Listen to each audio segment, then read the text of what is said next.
Like every organization within the Department of Defense, the Air Force is funded by and accountable to the American taxpayer.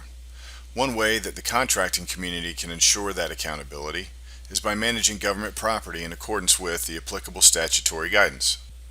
When it's determined to be in the best interest of the government to furnish property to a contractor, then the government furnished property clauses are included in the contract and then used as a tool to ensure the Air Force maintains visibility and accountability of that property.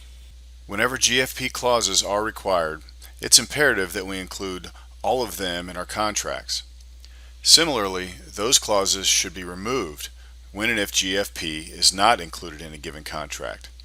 Simply put, one in, all in. One out, all out.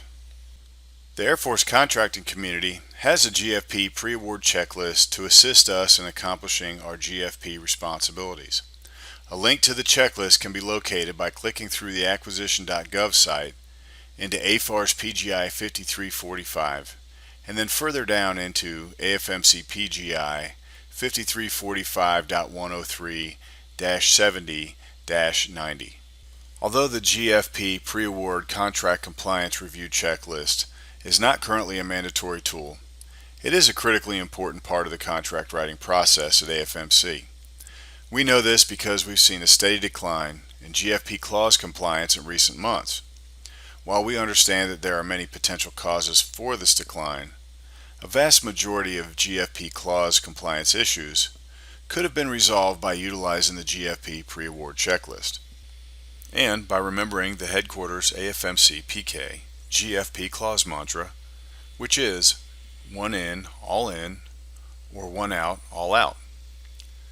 The Department of Defense, or DoD, is the largest and most complex organization in the world. Each of the military departments is larger than most American companies. The department's annual budget represents almost half of the federal government's discretionary budget, and it holds more than 70% of the federal government's assets, as reported on the federal government's consolidated financial statements. With over $1 trillion in combined budgetary resources, producing auditable financial statements requires a strategic, long-term plan that addresses issues in an organized, prioritized, and incremental manner.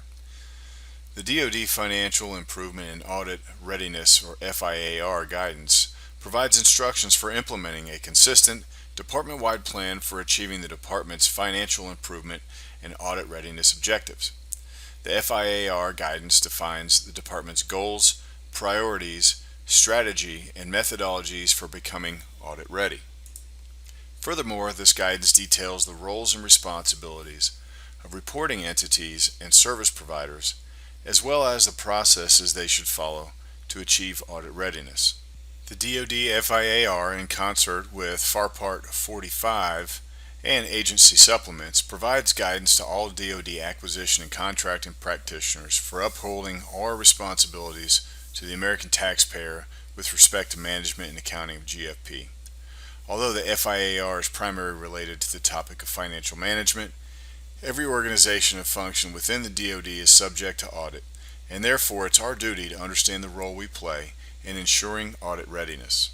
So in conclusion, whenever GFP clauses are required, it's imperative that we include all of them in the contract. Conversely, those clauses should not be included whenever GFP is not provided under a given contract.